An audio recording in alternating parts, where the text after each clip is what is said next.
The Gayle King interview is everywhere. It's on the lips of everybody.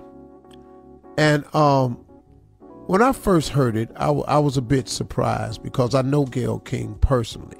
We're not friends or anything. It's just I know her. You know, we've talked many times. You know, we've done shows together. We've talked at events and we've talked at parties and we've had a couple of phone conversations.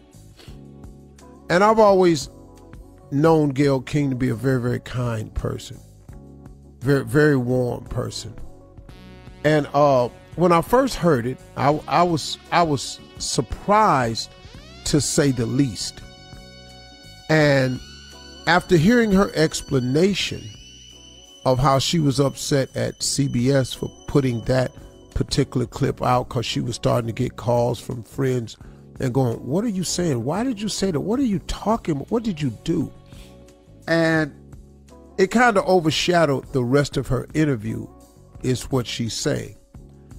And she says it was taken out of context. I guess it was taken out of context if you look at the totality of the interview, which could have been a very, very positive thing. That was just one negative moment. But it was a moment that was hard to listen to, even in admissions by her. And I think that she knows that it was done and the way it came out really horrible for her. And I know the popular thing to do right now is to get on the bandwagon and talk about how wrong she was. And I'm definitely not trying to open up a can of worms on myself by making this statement in any way. I don't want you to misunderstand. But I have made so many mistakes. I've said so many things that I felt was taken out of context or taken the wrong way, or people didn't get to hear the whole side of it. And I've had my share of getting bashed and beat up. But I think what's happening to her is a lot. It's an awful lot.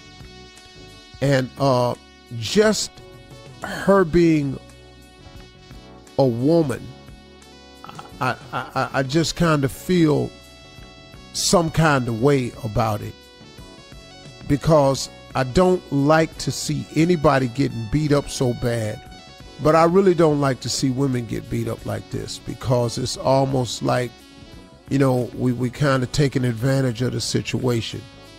I'm not defending what she said at all, because I have my own problems with what was said and the timing of it, and I felt the insensitivity of it, and I'm sure she does in hindsight. But the fact remains that it's out there. But I wanted to make sure that I wasn't doing the same thing that everybody's claiming that she's doing. Because one thing Snoop said that I did agree with, we the worst. We are the worst towards one another. And we take social media as an opportunity to berate and bring down each other so fast.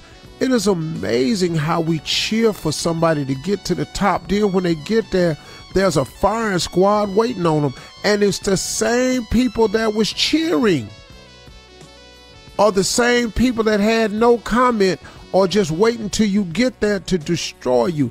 And I do not understand that about us. But then again, I do understand that about us.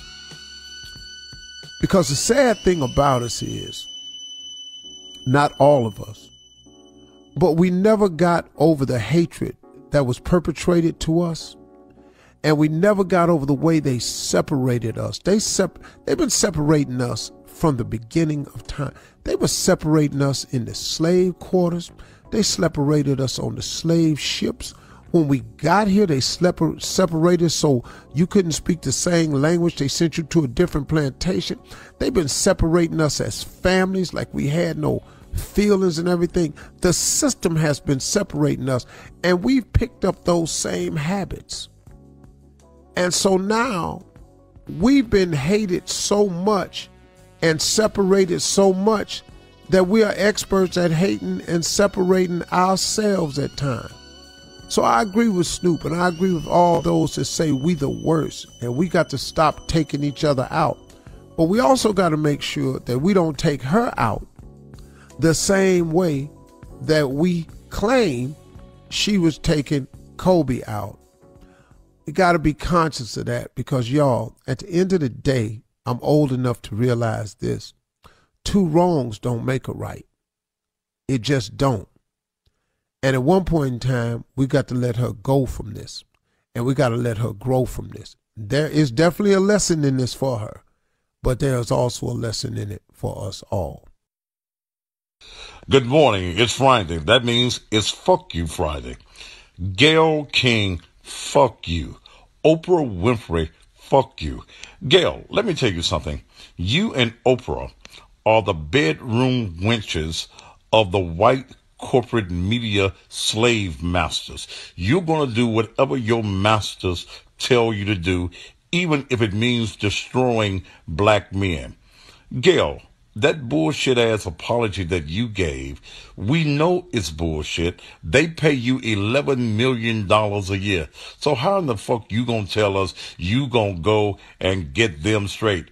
Bitch, you gonna do exactly what you've been doing, and that's follow your master's lead. Black folk, it's time for us to wake up and tell all these handkerchief-head Negroes that want to deceive us that your day of being prominent is about to be over. Bitch, fuck you.